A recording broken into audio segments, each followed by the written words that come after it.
नमस्कार, भक्तिप्रिया चॅनलवर आपले खूप खूप स्वागत आहे। आजच्या व्हिडिओमध्ये आपण प्रदोष व्रत म्हणजे काय, प्रदोष व्रत कसे व कोणी करावे, प्रदोष व्रताची कथा आणि प्रदोष व्रताचे विधी नियम हे पाहूया। त्या अगोदर चॅनलला सबस्क्राईब केले नसेल तर नक्की सबस्क्राईब करा। प्रदोष व्रत म्हणजे काय तर दर महिन्यात 2 प्रकारच्या एकादशी असतात। त्याच प्रकारे 2 प्रकारचे प्रदोष देखील असतात। त्रयोदशीला प्रदोष म्हणतात, एकादशीला विष्णू तर प्रदोषाला महादेवाशी संबंधित आहे। या दोन्ही व्रतांमुळे चंद्रदोष दूर होतो। तसेच सूर्यास्तानंतर आणि रात्रीच्या आधीच्या वेळेला प्रदोष काल म्हणतात। सोप्या शब्दात सांगायचे तर या वेळेस कातर वेळ देखील म्हणतात। प्रदोष हे व्रत शिव म्हणजेच महादेव यांचे आहे। प्रदोष व्रत करण्याची पद्धत, या दिवशी दिवसभर निर्जला उपवास आणि उपासना करून रात्री शिवपूजेनंतर भोजन करावे। प्रदोषाच्या दुसऱ्या दिवशी श्री विष्णू पूजन आवर्जून करावे। या प्रदोष व्रताचा प्रारंभ शक्यतो उत्तरायणात करावा। प्रदोष काळात उपवास असताना फक्त हिरवे मूग खाल्ले पाहिजे। हिरवे मूग पृथ्वी तत्व आहे आणि ते मंदाग्नीला शांत ठेवण्यास मदत करतात। प्रदोष काळात लाल मिरची, धान्य, तांदूळ आणि साधे मीठ खाणे टाळावे।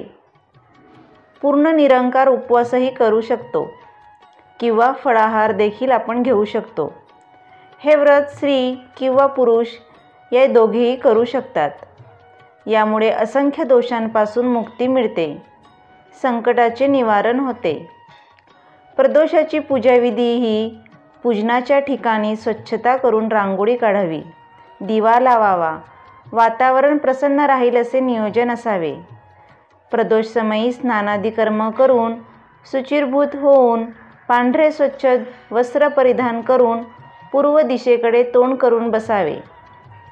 प्रथम विधिवत व शास्त्रशुद्ध गणेशाचे पूजन करावे। त्यानंतर शंकराच्या प्रतिमेचे किंवा पिंडीचे पूजन करावे। पंचामृत स्नान घालावे।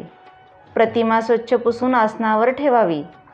प्रतिमेस चंदन लावावे, हळद कुंकू वाहावे, बेलपत्र वाहावे। व्रताची कथा वाचावी, नैवेद्य दाखवून आरती म्हणावी।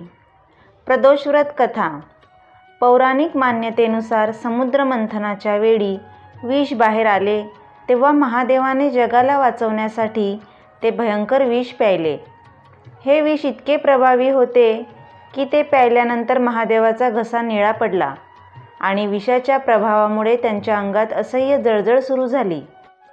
तेव्हा देवांनी महादेवाचा मत्सर जल, बेलपत्र इत्यादींनी कमी केला। महादेवाने विष पिऊन जगाला विषाच्या प्रभावापासून वाचवले होते। त्यामुळे सर्व जग आणि देव महादेवाचे ऋणी झाले। ही घटना घडली ती वेळ त्रयोदशी तिथी आणि प्रदोष काळात घडली, म्हणूनच या दिवसाला विशेष महत्त्व आहे। आजचा हा व्हिडिओ आवडल्यास जास्तीत जास्त शेअर करा आणि चॅनलला सबस्क्राईब करा।